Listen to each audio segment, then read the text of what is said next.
Outrage will be the last runner to move up.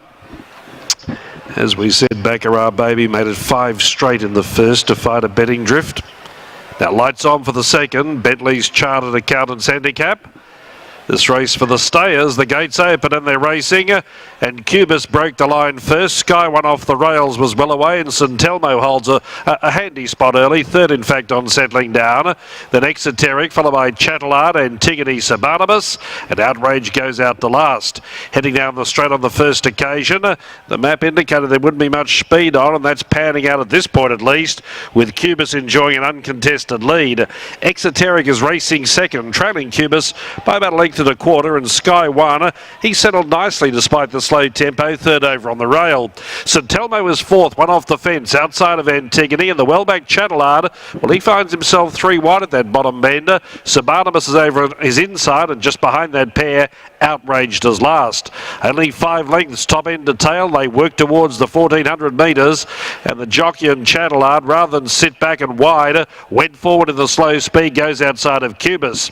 Kubis getting a very easy run in front. He's dictating terms, and he'll do that for as long as he can. They're at the 1200 metres. Chatillard is now second, and there's St Telmo taking off 3 wide. Sky One continues to travel in the box seat, fourth over on the inside, and Exoteric, despite being a betting ring drifter, he's getting a good run in 5th spot. 2 away Antigone, then Outraged, and Sabarnabas is last. Heading up towards the far bend, they've got around 900 metres left to go, and Kubis is going to try and lead all the way over the 2200 metres. St Telmo's travelling 3/4 behind him second, 2 to Chatillard third, now trailing that leading pair.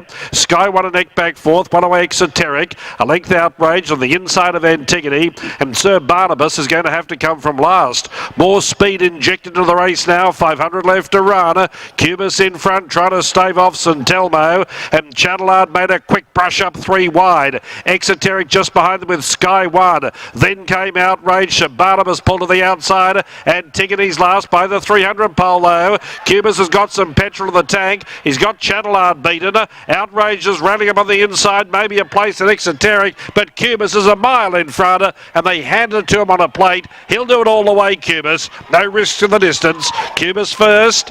Second home, probably Exoteric from Outraged and Chatillard. Then a gap Sabarnabas. He didn't finish off today. Then St Telmo's Sky One, and Antigone arrived last in 2:17.33. Kubis the winner. Medium of good support, Kubis. He was 8.50 this morning on UBet Fix, but I'd suggest they bet better. And they probably did when Rakik came out, but he was the pace in the race. He was the only leader, and Dale Smith rated him well in front. And just when we thought at the turn, you know, how will he fight, he found plenty. He went into another gear and he kicked away from his rivals, and he's won by a good margin. 6.25 won the result. 6.251 Kubis, Dale Smith first, 2 second Exoteric Glenn Collis, 5 third Chatillard Michael McNabb, and 1 Outraged has run fourth, so Chatillard third and Outraged fourth. 6.251, 2:17.33 the time. I'd say the last 600 metres would be pretty smart. It was 34.31, 1 3/4 by a short neck, 1 3/4 lengths by a short neck. 2:17.33, home in 34.31. That's pretty quick at the end of 2200 metres. That tells you that Kubis had a very comfortable lead, a good run in transit, and simply he sprinted home too well. He's trained by Rob Heathcote, and he's now won 4 races from 31 starts. But certainly he was a horse who ran a lot of placings, but he's found his niche. Staying looks to be his caper, and he can roll forward and make his own luck. He did that to take out race 2. Go and find out more about Kubis's win. I think Michael Maxworthy's with us. Balanced the horse and he never let down. Beautiful ride by Dale today. Yeah, you could argue that he might have got things a bit his own way out in front and had a soft lead, but there were 3 or 4 took him on through the race, and Dale, brilliant ride. Increased the tempo just to stop them coming around him, and I really love the kick the horse gave me today. He proved to us that, you know, he can get the 2200 metres and at benchmark 85 level. I like to think there's more to come.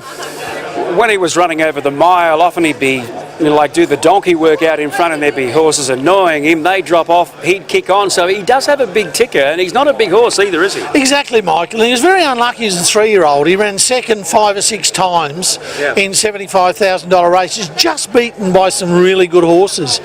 Look, he's a horse that can't really break 35 seconds for the last 600, but if he can roll along at a reasonable tempo and then give a good kick in around 35, he's hard to run down. Well, these races are pretty much on every fortnight or 3 weeks, aren't they? So the future's looking good.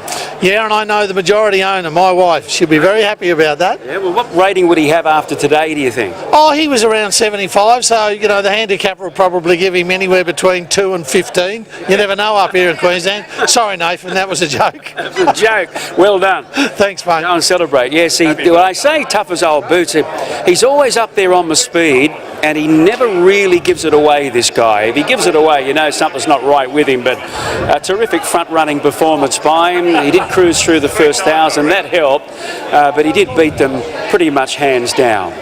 That's the story of race number 2 here at Doomben. And we'll stand by for correct weight on the second race on the numbers of 6, 2, 5 and 1.